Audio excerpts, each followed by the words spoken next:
Hi, welcome back to Complex Numbers Part 2.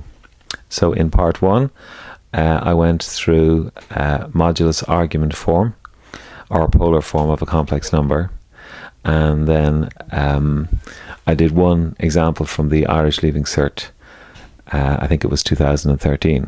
So here is a similar example from 2011, which was given to the pilot schools. So our first job was to write, 1 minus I in polar form.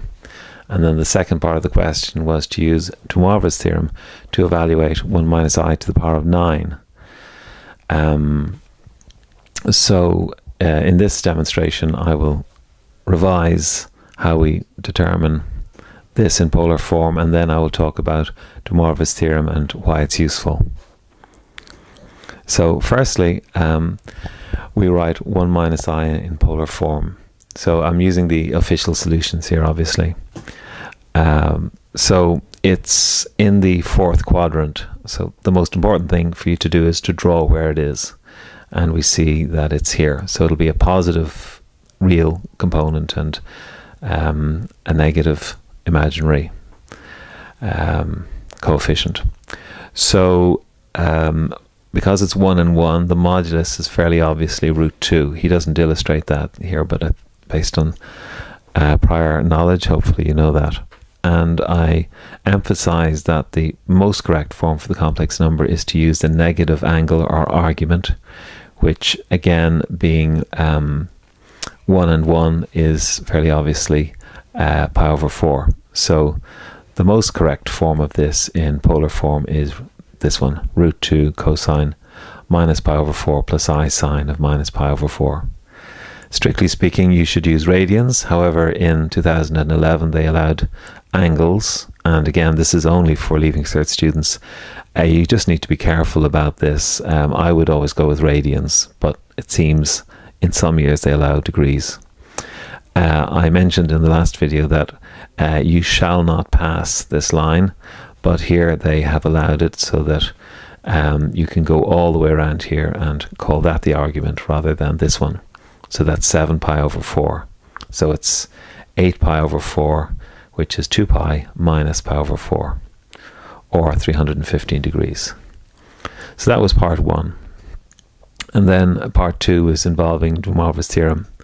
Here I'm just indulging myself in a bit of a rant.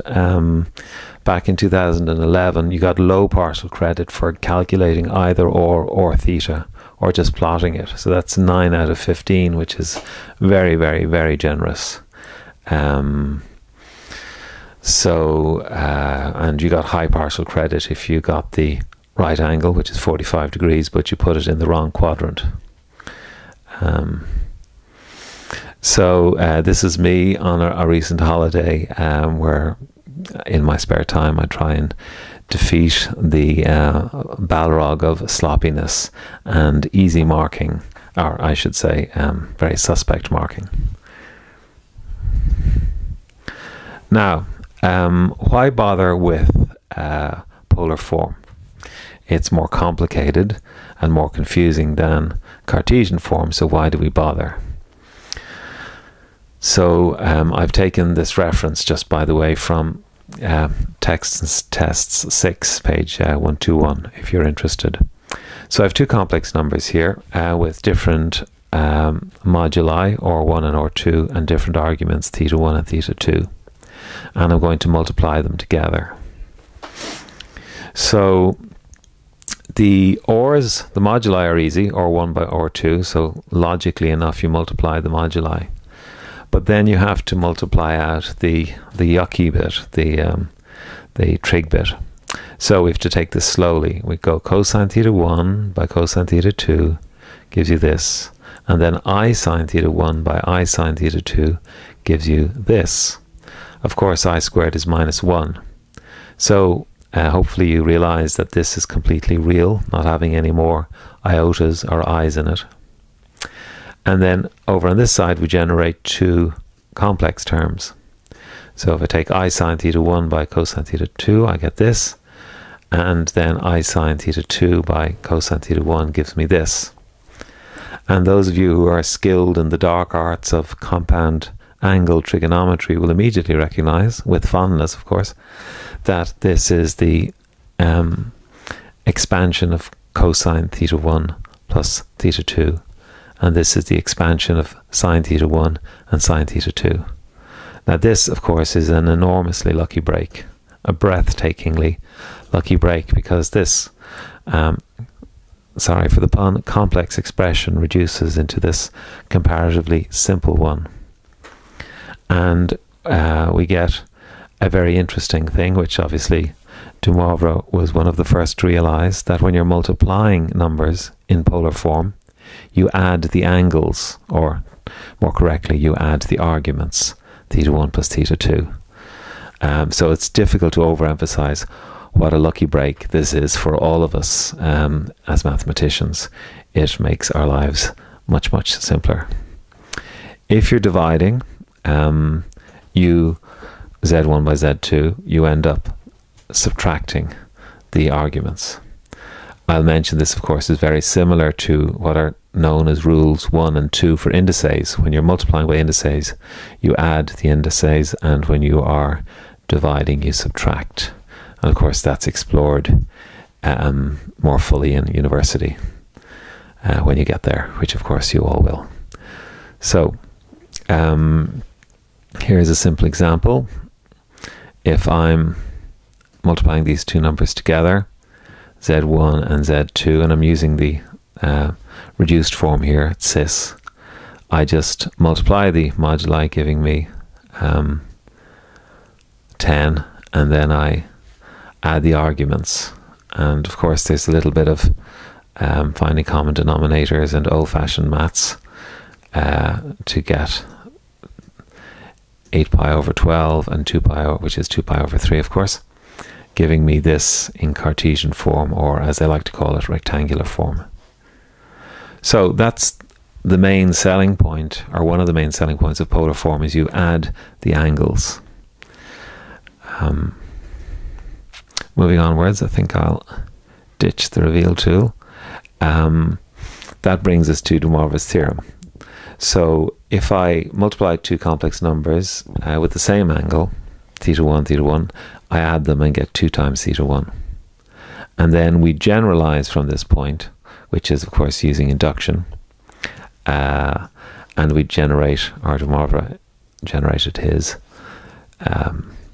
famous theorem. So this is de Moivre on the left, Abraham de Moivre, brilliant mathematician, doesn't look like a bag of laughs, but you know, who needs to be when you're inventing stuff that's being taught hundreds of years later.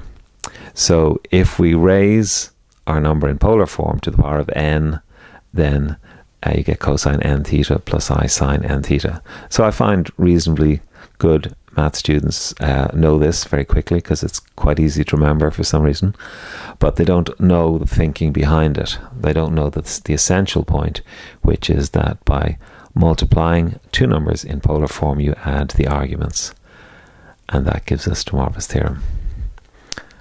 And then finally, an example, say I want to raise 1 plus root 3i to the power of 9. My first job is to get this in polar form. So once again we have an angle of 60 degrees, pi over 3 and 2. So it's the same angles as usual. And there it is in polar form. And now I'm using the reduced form cis just to save on the handwriting really. And I raise it to the power of 9. So 2 goes to 2 to the power of 9, and then the 9 jumps in here, not really, but that's one way of looking at it, and I get 3 pi. And if you know your angles, 3 pi is the same as pi because you've rotated once, and that gives you cosine pi plus I sine pi. And if you know your stuff, that's minus 1 plus 0i, and therefore z to the 9 is minus 2 to the power of 9, which of course is much, much easier than, let's go back up here, hope nobody's suffering motion sickness, having to work that out by multiplying itself by itself 9 times is a lot of work.